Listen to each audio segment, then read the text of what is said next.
Hey everybody, this is Dead Winter Dead with another Battlefield 4 video for you.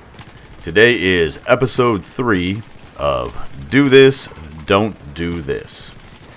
And there's also going to be some other things thrown in. But first off, do this. Flank the enemy if you absolutely can. This is Operation Locker, Obliteration. And I was able to get behind the enemy as they were trying to force their way onto our bomb point and get quite a few kills. Here, I just got greedy. I tried killing that guy, but somebody killed me from behind with a 5C. Nice shot on their part. So remember to always flank the enemy. I had a viewer a couple months ago ask me, but before that, props to this guy right there.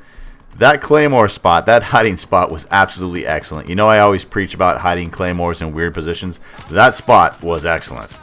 But back to my first point, I had a viewer ask me earlier if I would make some videos on flanking, and I have those in the works, but they're not finished yet. Right here, this was a mistake. The bomb carrier ran past me, and as usual in Obliteration, I know that they usually have an escort. I tried to wipe out part of his escort, then I got greedy in turn to go after the bomb carrier. I should have just stayed in that stairwell and continued to wipe out his escort. That was a don't do on my part. Right here I'm using the MG4 with my typical loadout, Coyote, 2x sight, etc, etc, and just mowing these guys down.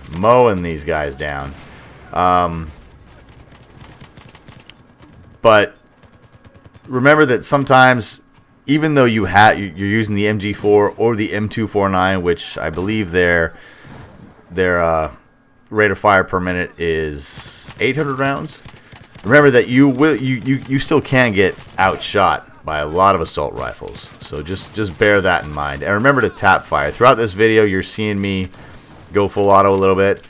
For Christmas, my wife got me a new gaming keyboard. It's the Razer Deathstalker, and she did this all on her own, and that was awesome of her. And you know, I mean, that's one of the reasons why I love her. But I'm having some issues with it, and I'll talk about that later. Right here, don't do this. Don't just assume that everybody standing next to you is a friendly. I looked at that guy, and I thought he was a friendly because the enemy tag wasn't above him, and he just gunned me down like an idiot because I just looked away. I was like, oh, hello, friendly, and then I looked away, and he was gone. But the issue with the Deathstalker keyboard is that all the key, I mean, it's a great looking keyboard. It's got this green glow. It's really cool, and so far I like everything. But the keys are so low profile that because I'm a tactile game player, that means I play by feel. You know, I don't look down at the keyboard. And since the keys are so low and the keys are so smooth and finely polished that I can't tell the difference between shift and control. So whenever I try to kneel, I actually have trouble, and I have to kink my pinky finger into this weird position to actually get to it. And that's one of my big gripes about that Deathstalker. I'm going to have to like put a piece of tape or a sticker there to actually try to, you know, let my fingers know, let that tactile feeling know that I've actually crossed the line between shift and control. And this is on PC, mind you.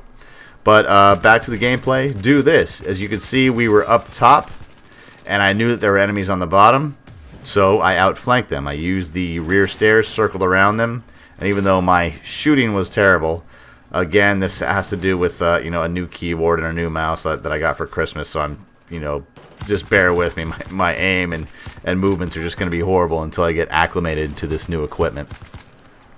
And right there, I was trying to shoot through that through those metal barriers because I thought I could penetrate them with my rounds, but I couldn't do that shit. So it was just a futile movement on my part, but I still tried to do it because I wasn't quite sure if I could penetrate with those rounds.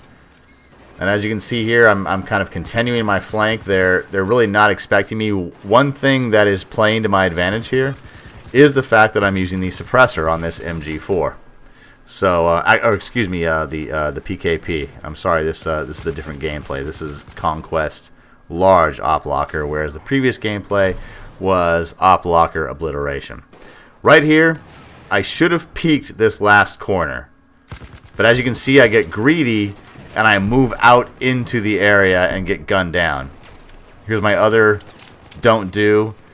Don't revive your teammates just because you can. Remember that the best battlefield medicine is fire superiority. I've said that before. That's a real military saying. Don't try to revive your buddies until you have eliminated a threat. Now, right here, this is something you should do, and some people might say, "Oh, this is camping. You're camping." No, it's not camping, because I'm not just sitting in a corner waiting for someone to run past me. This is taking advantage of a choke point. Now, you see a lot of players are off to the sides, chucking grenades, doing their thing, but I'm trying to use the high damage and the high rate of fire of my Peshmerga, or excuse me, the high damage of that Peshmerga. Rate of fire is so-so, but the high damage of the Peshmerga to catch enemies off guard. When they try to sneak around that corner to chuck grenades, I try to put Peshmerga rounds into them. And that isn't necessarily, camping, especially on maps like this where it's just, it's a choke point. You stay still and wait for those kills. That's not really my definition of camping. And as you can see, I'm doing quite well. 4 or 5 kills in a row, which is fine. And right here, or in a second, I decide to switch it up. I'm on the left-hand side, and I decide to switch it up. Go to the right-hand side, and boom.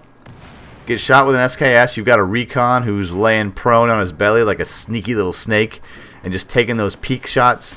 But here's a tip to you guys. If you're going to do that,